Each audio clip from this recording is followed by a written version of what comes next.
Thanks for tuning in to the Ring, the Bling, and all the things. I feel like, Sharon, this is going to be an all Michael episode because we're going to be talking about floral trends for 2023. Sharon, do you have anything to say before he takes over? Absolutely not. What do you think about floral trends? What do you think he's going to talk about? I think... And you don't have to be politically correct since he's sitting right here, but tell me, what do you think about this year, like in your mind? I am starting to see, Mike's probably going to disagree with me, couples that are wanting more color. I think we're going to see that the era of the blush and navy and rose gold is going away. I think that we're going to see more pops of color. Maybe that's just because I love pops of color. I don't know. I also know that I am a wedding planner and Mike is a florist, and I'm going to stay in my lane. If I knew how to design florals, I would do it. So I don't, and I'm going to stay in No, wait, you don't get to talk yet. You are trying to get me in trouble so bad. I'm not. Sharon, Mike doesn't talk about himself enough. I think in this episode we should refer to him as Michael Gaddie. And Michael has been doing this for how long? Over 30 years. And honestly, I give him a lot of crap. A lot. Because we're like brother and sister. But Mike has probably been the designer on 99.9% of a Perfect Plan Events weddings. Because I do believe in his talent and I trust his judgment. More than probably I trust my own. His team is amazing. When I've been asked to do weddings out of town, the little voice in my head. Only if Mike can go with me. Only if Mike can go. Because as a wedding planner, having a designer with me of his caliber is like, it's true. I feel like I can fly on the trapeze because he's the safety net. So what I was trying to get back was a great intro for Mike. On this episode. So he's been doing this 30 plus years. Well, I'm telling you, he's the best. He's part of many organizations. He doesn't talk about it enough, but he's been part of the Rose Parade for over 20 years. I know of that. So before you start with these trends, share with everybody just a little bit about your background. I've been in the business for 33 years. I have owned Lloyd's Florist for 23 years. And yes, I do a lot of things. One of our things that we really enjoy doing is weddings, but we also do the Rose Parade. We've been at the Rose Parade for 22 years. And me and a good friend of mine is the team leaders of 2 floats, sometimes 3 floats out at the Rose Parade. And by that you mean you design the whole thing. We design the whole thing with florals. We have to come up with the recipes and everything to put on here. And when you're talking about recipes, you're talking about 100,000 stems of flowers, from roses to carnations to whatever. Is everything on the float's living? Everything is on the float, living or organic. Where I'm getting is you have a pretty good pulse on the floral business and what's going on. I feel like I do. I think so too. Mike has also, and will not tell you, served as the president of the Kentucky Floral Association, and he's also an AIFD. That means? There's about 3,000 of us in the United States. What does that stand for? That's the American Institute of Floral Design. And it is a prestige title that you hold to be a designer. And there's courses you have to go through, just like continuing education. Continuing education, just like a degree when you get your degree. It's expensive, but I mean, it's worth every penny of it. You got me off track there for a minute. So, the whole reason I'm sharing this with people listening who may not have any idea who you are, you're so involved in the floral industry. You have an idea of what is coming, what is being used, even not just in where you're located out of Louisville, Kentucky, but also across the United States. Yes. I'm making sure that I'm sharing with everybody, this is credible information. You know, we joke around a lot, but what you're going to talk about with trends and everything, this is stuff for people to know if they're wanting to go with trends, things that are happening. You can, but you can also do your own thing. But I like that we're bringing people information about trends. The one thing I like to talk about first is Sharon is all about saying the trend is color. It is color, but let me explain something. Where I'm located, so if you're listening to this in California on the West Coast, you are probably seeing lots of color. But when trends come out, just like fashion, it starts on the West Coast or in New York, and it takes a while to get to our part of the country. So yes, that is the new trend for 23 is color. Are we seeing it a lot here in my area? No, maybe one out of the 225 weddings that I'm doing this year. We're still seeing a lot of dried material, pampas grass, dried palm, that kind of thing. Is it my favorite? No, but it is a trend that you're seeing. If you get on TikTok, you get on Instagram, you get on anything like that, that's what you're seeing. You're starting to see color in there, but I think we're going to see it in our area more in 24 than we are in 23. So what I really hear you saying is that I am cutting edge. Exactly, Sharon. That I am just on it. You were on it, but you're just about 12 months in advance. But in all honesty, the thing about it is some of the clients Sharon's working with, they're 24 getting into 25. And I have a lot of clients from out of town. Yeah, like you said, when it comes to a trend is something that is popular nationwide. But just because it's a trend, that doesn't mean you or the next bride is going to even like it or love it. She may hate it. So that's one reason why I think all designers should have an open mind and take their ideas that they have and expand on them. One thing is, I used to hate Pinterest. I know you did. There was multiple conversations about this. I used to hate it. And I mean, we used to have pictures and photographs and TVs that had slideshows on it to make your dream a reality, to get you motivated to pick out something. People need to see it, ideas, because they don't deal with it. Exactly. But now Pinterest has made my job easier.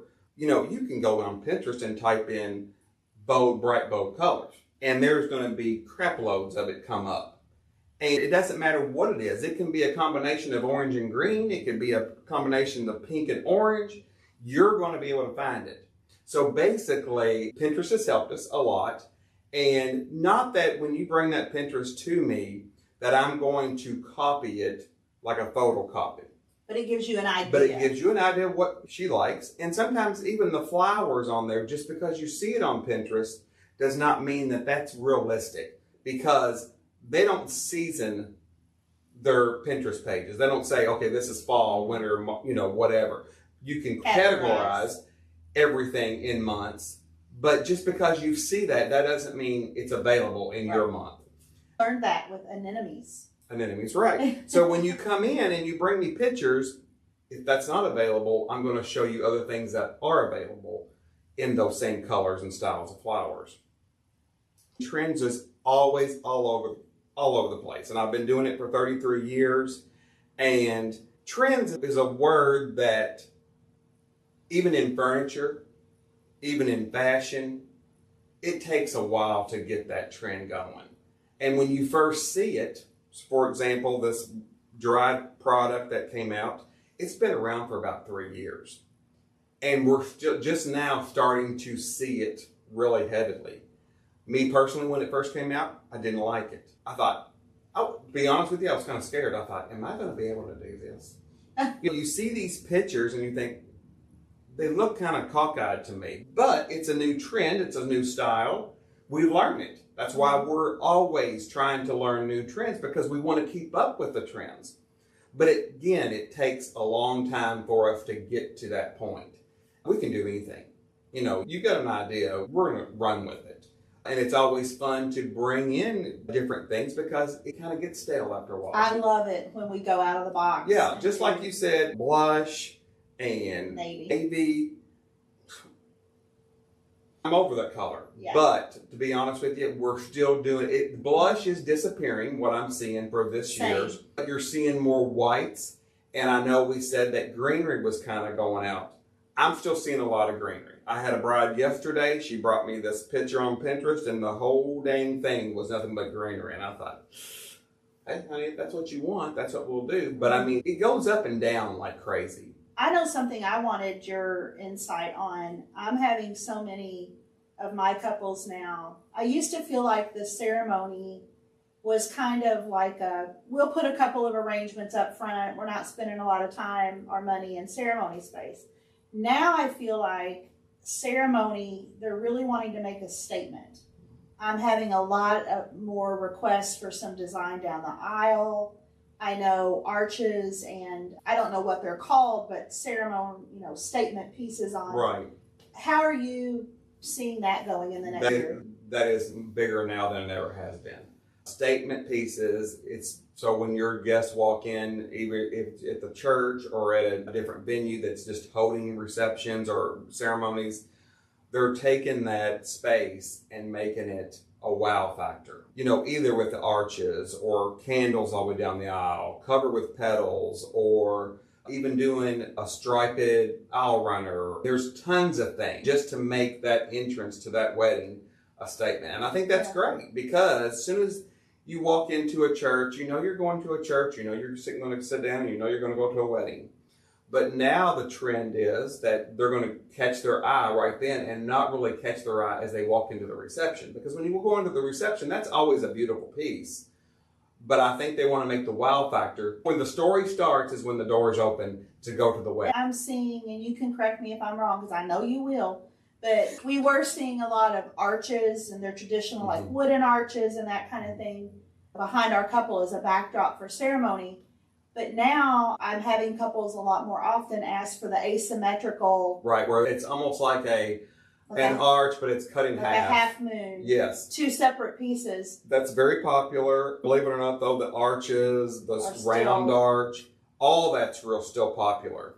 Now they've got A-frame arches, which it looks like a humongous A up there. Yeah. And adding 2 more pieces of A's to it. And we're just adding florals to it. That trend there comes in from all the wood product, the dried product, and that kind of stuff. Something too that I'm seeing trending more, and that you have taught me, is when you have those big statement pieces at ceremony, I'm seeing a lot of couples repurpose those into reception behind a cake table or a sweetheart table. I'm glad you brought that up, because I tell all my couples this. It's great, and I want you to save money. But you've got to, and we experience this, you have got to plan, and everybody automatically thinks, we can take those altar arrangements, we can take that arch, and we can take it right to the reception. And as the planner, my question is, who's taking it? Yeah, you have to figure that out.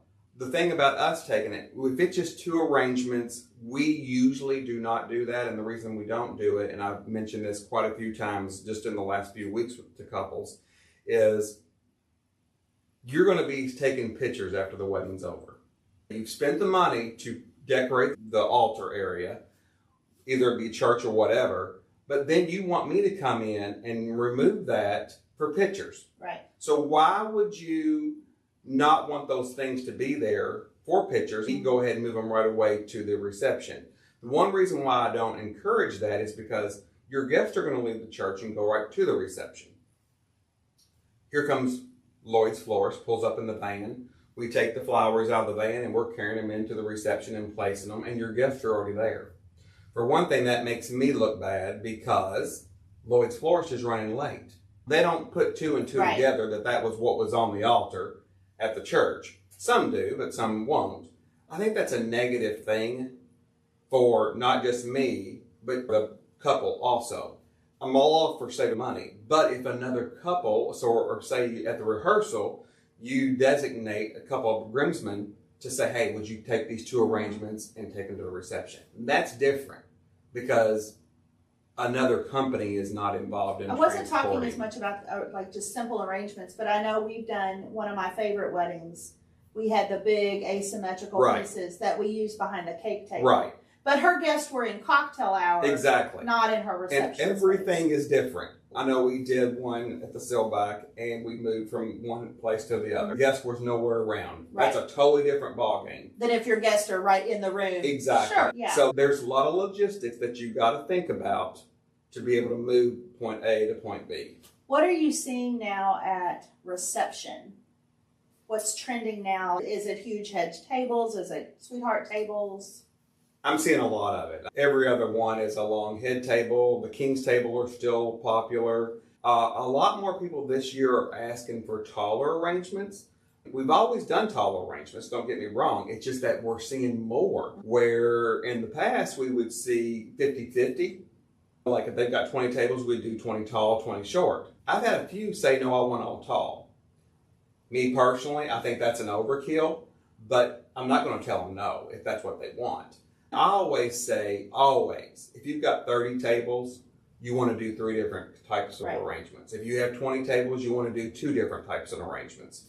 If you have 10, I would still do 2 different types, just to give interest to the room. So you would have a tall and a short one. Because you want to look over the whole scope of that big room and see the variation in the height. Something else that's real important is, and I just dealt with this a couple of weeks ago, is all florists or all event planners know what the rules are for almost every venue, whatever it may be. When a bride and groom comes in, or moms, I'm going to say moms, comes in and has an idea of, I want all open flame candles across the room. And we know we cannot do that. Right. So what happened was, we had this mom come in and she was insisting that we have all open flame candles. Well, I invested in tapered candles. That was a luminaire candle. The flames look real and everything. But she didn't want that. So I said, well, I'll supply the arrangements, but you have to supply the candles. I would highly recommend that you have to have globes on them. She goes, well, I don't want globes on them. So I called up the venue afterwards and said, I just want to make sure, just covering my butt for my client, do you all require globes? Oh, yes, and you cannot have an open flame. Well, so the wedding happened, and we go down, and there's all real candles, and all the candles have these little glass globes that sit on top of the candle. Never even saw them before in my life. They got them all lit. Before the bride and groom got there, oh my, all that glass busted. I'm not talking about on 2 tables. I'm talking about every table, and it went all over every tablecloth that was there. They were cleaning up glass, changing plates and waters, glasses of waters with ice in it, because we didn't know where the glass went. They had to take it all down and replace it before the bride and groom came in.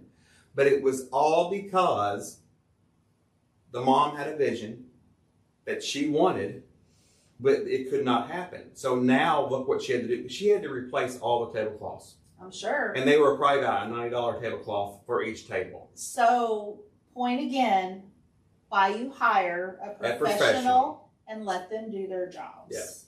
But when you go to a professional, they know what's going on. I know this is about trends, but I mean, go to any reputable florist or the event planner and let them run with it. And let them educate you and make that day as special as we can. Are you seeing, I know something you and I talked about was loose flowers for photos. And I was looking through a gallery of one of my weddings the other night, honestly, making some social media content. But as I'm looking through the photos, it hit me, what pulls all those photos together? From the church to the cocktail hour to the reception to the detail shots, it's the flowers. And you got to think too, and I added that to my contract because that's been coming up so much, is photo flowers. And it's not much, it's very inexpensive. But I guess what gets me is everything costs. Everything costs. Nothing that I get is free. So it seems like at the last minute, I'm not getting down on the photographers or anything, but they'll come up to me and say, can I have some of your loose flowers? Well, usually we don't have loose flowers. Or what are they doing? They're pulling flowers out of bouquets. No. So we went ahead and added that to our contract, so that would be a vase of flowers for your photographer to do those. What do they call them? Detail shots. Detail shots. And I think that's great because I see them all the time. But we need to plan for that. It's a big trend right now, though. It's a very big trend. And we're going to do a whole episode, I think, on detail boxes. They'll bring a swatch of ribbon, piece of ribbon or something and they want the loose flowers and everything pulled together. But as I looked through photos, it really hit me. I've always thought flowers were important, but just hats off to you, because the flowers are the thing that pulls every part of that day together. You know, some people love flowers, people dislike flowers. But I do think it makes it, I think everybody's going to remember your decorations. Actually, they're going to remember your food probably first, and the venue, and then your flowers. And what type of experience they had. Yeah, exactly. I danced all night, or I was bored. I feel like this could be talked about for hours, maybe even longer than that. It's a very big topic. And, you know, like you're getting into ceremony, reception, things for pictures. And I think that is something from this episode, even though it started off as trends, is that somebody can get a lot out of this episode because there's so much to it. And I can see why you said about Pinterest. I don't know if it necessarily makes your job easier, but I think it helps you get straight to their vision or being in their head, and you being able to capitalize on making that their dreams really a reality instead of trying to piece, I want this and I want that. And it's one of the things that over the years with weddings, I think back on as many different weddings I've been to, always been florals. Whether it be simple or elaborate, always been florals. And how you said it pulls the events together. And I like what you talked about trends. Like, whether you want to go with trends or not, it's your event. You know, it's very difficult to do flowers, obviously, that aren't in season. But knowing you, I know that you've also made some of that happen. We don't have to get into the details of that. No. But if there's something that's really special to a person, you always work with them to try to, even if it's something very small, you try to make us part of that. And I think that's one of the things with this floral episode, is just letting people know how much it is involved with their event. There's a lot of detail across the board. But you know what? When it comes to a designer and a florist, they're there because they love it. We do a lot of events. We do 5 to 6 weddings a weekend. And we used to do more, and I've kind of cut that way back. But and at the end of the Saturday night, when we're done picking up, it's just like we're stressed out and we're tired and we're done. But you know what? Monday morning when we go in, we're ready to work on the next week. We're already thinking about the next thing, what we can do, because we're creative people. And I think creative people just like to constantly be making new things, just like an artist painting a picture. But we are painting a whole event. And you do it so well. Well, thank you. So many times in the wedding industry, you have to love what you do. It's not something you just go out and, okay, I'm here for 6 hours, and that's that. There's so much more to it in the wedding industry with all different types of vendors, especially florists. If people think that you just wake up one day and I'm going to put this whole wedding thing together. No. There's so many days, and I didn't even know that in the beginning. When I got to learn more about your business, is how much goes into when those flowers come in. I don't know the right words, so here I go. Cleaning. Processing. Is it pruning? I don't know what the words are. Processing. When you sit down with me, I would love to take a bride, talk to her, come up with this whole flowers, everything that she likes, and then take her to the farm. Now, all of our flowers are shipped in. I mean, UPS every day. But when we order those flowers 3 weeks out, they're already out in the fields tagging those flowers and cutting them the week before and boxing them and shipping them to us, and then we're processing them, and then they're walking down the aisle, 7 days later. What episode, wouldn't that be a great episode or a TV show to take that bride? I think a bride would love that. On that journey with her flowers. With her flowers. What? I think we can make that happen. Let's do it.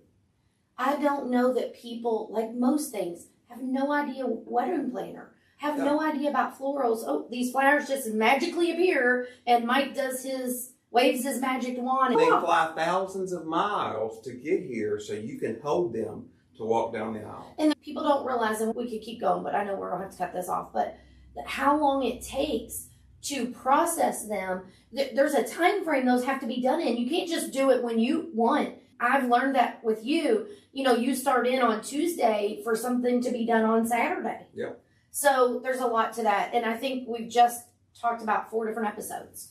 I'm pretty positive we We did got a little share. off track, yeah. But I think this has been really good information. So if you're listening and we've just stirred up a whole list of questions for you, I'm sure that Mike would answer some of those. And I know you can't be in all places at all the times, but you do travel and do events in different places, not just here in Louisville, Kentucky. So if someone out there is seeking you, Michael Gaddie, they can get you if you're available. Thank you very much. This was good information. And Sharon even let him get a few words in, which I'm so happy about. But if you have questions, please reach out to us. We'll get those to Mike, and I'm sure that he'd be happy to answer you back. You can submit them on social media or just go to our website. And if you like the information that you heard, Sharon, We want you to hop on and leave us a glowing 5-star review. all right, until next time. See ya.